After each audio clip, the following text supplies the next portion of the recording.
Gente, estamos hoje aqui com uma mulher que para mim é uma grande mestra, Juliana Macedo. Ju, que honra ter você aqui. Gratidão por aceitar esse convite. Gratidão por tudo. A gente vai ter tempo aqui de conversar bastante coisa, mas eu queria que você se apresentasse um pouquinho para a galera, falasse da sua história, das coisas que você acredita, como você tá. Então, gente, eu sou Juliana Macedo, é um maior prazer estar aqui com você, Pri. Já parabenizo, assim, pela iniciativa incrível, né, de reunir todo mundo da dança e com esse foco na diversidade, porque eu acho que a dança é isso, é uma maneira da gente expressar quem a gente é, né, e cada um é diferente, então que bom que a gente tem esse caminho, né. Eu comecei com a dança de uma maneira muito orgânica, desde criança eu sempre me interessei muito pelas coisas do corpo e era muito curiosa, experimentava muito, virava cambalhota, me equilibrava, pendurava, sempre fui muito curiosa assim, e experimentava muito. E gostava muito, eu via aquelas ginastas nas Olimpíadas, né? E eu queria ser aquilo, e eu ficava imitando. Comecei a fazer balé, né, como toda menina, e eu me dava bem, assim, eu acho que eu tinha um talento mesmo. Ficava na frente, foi uma coisa que naturalmente eu tive, né, facilidade e fui evoluindo. E comecei na dança de salão, quando eu vim do interior, meus pais vieram para Belo Horizonte, eles começaram a fazer aula numa academia, abri uma turma para crianças e adolescentes, e eu entrei. E não parei mais desde então. Meu professor me convidou para ser a parceira dele, ele viu que eu tinha um potencial. E estou na dança, né? Naquela época era muito diferente de hoje, assim. Eu acho que tinha um público muito mais restrito, as pessoas eram mais velhas, era muito diferente. E eu sofro um pouco, assim, porque eu acho que eu tenho ainda, às vezes, alguns pensamentos dessa época, assim, muito machista mesmo, né? Muito excludente, apesar de ser muito curioso, né? Que a dança de salão era muito democrática, porque quando começou nas gafieiras mesmo, Estrela, Elite, e começou a ficar cool, né? As pessoas da classe A iam fazer aula com as empregadas domésticas, que eram as rainhas da gafieira, os taxistas, que eram os melhores na pista, né? Então, é muito interessante como que realmente os papéis se invertiam ali também, naquele ambiente do baile, né?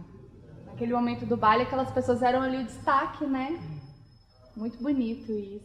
E você está há um tempo de pesquisa já, né, Ju? Quanto tempo você está aí? Conta um pouco da sua pesquisa, do seu trabalho. Eu comecei quando eu tinha 13 anos na dança, né? Esse ano eu estou completando 30 anos de dança de salão.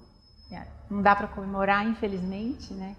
Mas eu comecei, eu já tinha feito balé, já tinha feito jazz, tinha feito dança espanhola, já outros estilos de dança e outras atividades que me influenciaram muito, como o yoga, tai chi chuan, especificamente o yoga e o tai chi chuan, eles foram as técnicas corporais que eu mais me identifiquei, porque tinha essa coisa da percepção, da consciência, e na dança não, na dança era tudo muito forma, né? Você repetia a forma, não tinha muito aprofundamento técnico, né, de princípios do movimento. Já nessa linha mais oriental, pelo menos na minha experiência, a gente tinha mais tempo para perceber isso, né? E depois que eu fui percebendo que a minha visão da dança foi meio que assim, né, formada dentro dessa ótica, desse tipo de pensamento, principalmente dessa questão da consciência, né? De você saber o que está acontecendo, entender o processo do corpo, né? Do que só sair fazendo assim de qualquer jeito. É muito legal, porque isso reflete mesmo, eu consigo ver assim mesmo, assim, a diferença que isso faz na sua performance, no seu corpo e também na aula, né, gente? Tenho o privilégio de ter a Ju enquanto professora. quanto essa mestre. E assim, pra mim foi um divisor de águas, Ju. O curso do tal que eu fiz, né, o curso. Depois o tango, né, fiquei 1 ano estudando com você. E foi um divisor de águas na minha vida, assim. Foi assim, um respiro. Encontrei uma metodologia, uma referência, uma mulher foda que eu posso me inspirar a fazer aula. E, nossa, assim, eu tava há muito tempo desejosa, sabe?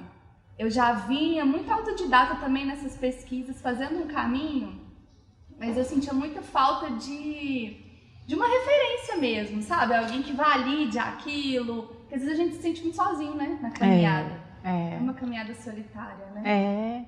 É muito curioso mesmo, porque a coisa da dança de salão em si, né,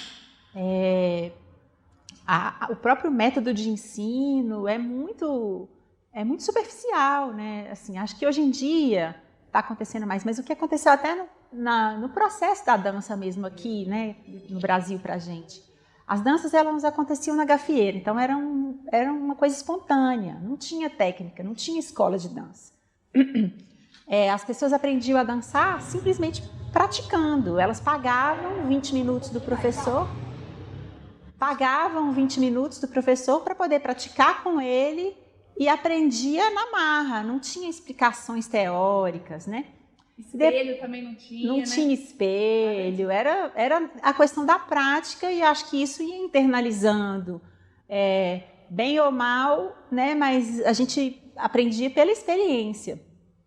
Vieram as escolas de dança, tentando, né, justamente esses da classe alta, né, que vinham para a gafieira, ou seja, não era tão orgânico para eles aprender. Eles não conseguiam aprender só vendo, eles tinham alguém explicar. As escolas de dança surgiram, eles tinham essa necessidade de alguém, né, decupar o movimento para conseguir explicar. E o que aconteceu foi que aí teve um boom das escolas de dança e, com o tempo, o que aconteceu foi isso, a dança virou uma coisa técnica, a gente foi tentando imitar o professor, cada escola tinha o seu jeito, porque era o jeito do professor fulano, que ensinava o passo pela forma, enfim. Acabou que as escolas de dança fizeram a espontaneidade sumir da dança, né? Ou seja, veio a parte técnica e a espontaneidade, ou seja, a pessoa esqueceu que ela tinha que se divertir, se soltar e ser livre na dança, né? Então, eu comecei a dançar nessa época, que surgiram as escolas de dança, congressos de dança, então a pessoa queria aprender passo. A pessoa que achava vantagem, ela sabia aquela sequência. E aí eu tinha muito essa dificuldade como professora, porque eu via que a pessoa queria aprender né, a forma, ou seja, aquela sequência final de passo, mas ela não entendia o processo inicial, como que ela, né, deveria fazer para aquilo ser melhor ou para comunicar melhor. E aí foi essa a minha investigação, né? Porque, inclusive, eu tinha uma pessoa que trabalhava comigo que era o oposto de mim. E era muito difícil para mim lidar com isso. Assim, como que para mim uma coisa era tão clara e para ele era o oposto, ou seja, ele era na superfície. Era isso, era aquela coisa na marra. E eu, não, mas peraí, eu tenho que entender como é que é, enfim. E aí foi assim que eu fui procurando uma maneira de fazer com que a dança seja vista mais da essência para a superfície. E aí que eu desenvolvi o Tao, pesquisando muito sobre taoísmo, que eu já pesquisava na minha vida mesmo, juntando isso ao movimento para aplicar nas aulas de dança. Eu acho muito bonito, assim, para mim fez muito sentido. E eu conectei muito Tao, porque eu fiz numa época que eu estava terminando um curso de História da África com o professor Marcos Cardoso. E aí a gente fez o curso da dança de salão, né, do Tao do movimento, o seu curso, nessa visão da dança de salão, com alguns fundamentos do taoísmo, né? E aí juntava um pouco com essa história também da África que o Marquinhos Cardoso trazia. E aquilo era uma fusão completa pra mim, sabe? Foi como assim, nossa, eu achei uma conexão, porque, né, muitas comunidades africanas são clânicas, né? Então tem essa questão da ancestralidade, de um tempo diferente, né? O tempo de um ritual é um tempo que é dias, e aí esse clã, e aí eu via muito com essa questão também do taoísmo, né? Que o tempo, essa possibilidade de dilatar o tempo, de tomar o tempo, né? Eu acho que é muito das culturas, né? Eu li um livro incrível sobre um ator japonês, né? A história dele, ele tem uma trilogia de livros, ele chama Yosho Ida. E ele conta uma experiência que ele teve na África. Ele era japonês, ele foi para a Europa para estudar com Peter Brook, que é um diretor de teatro incrível. E eles tiveram várias experiências, uma delas foi ir para a África. Ele se achava muito diferente dos ocidentais da Europa, mas ele se identificou muito com os africanos. Várias coisas que ele viu ali, ele achou parecido com a cultura dele. E eu acho muito interessante essa diferença mesmo. Por que a gente aqui no Ocidente tem essa coisa racional demais, né? A gente acha que é o pensamento que é o principal. E os orientais, por exemplo, eles têm muito mais da sensação, né, e dos sentidos do que da própria razão. E é claro que uma coisa não tem como dividir da outra, mas quando a gente para de abrir para essa coisa da sensação, a gente fica, né, sei lá, impossível, a gente se afasta muito dessa essência. Então eu acho que os africanos também, eles têm umas sutilezas da vida, né, e muito essa relação da natureza também, igual o taoísmo. O taoísmo é muito lindo. O taoísmo, ele é o estudo das virtudes, né? E a gente ocidental, eu acho que às vezes a gente não tem tantas essas preocupações. Mas eu fico sentindo, assim, né? Um dos desejos também com esse projeto do Coisa Nossa, além de ter essa possibilidade de a gente encontrar, trocar, porque eu acho isso riquíssimo, né? E é uma coisa que eu sempre senti muita falta.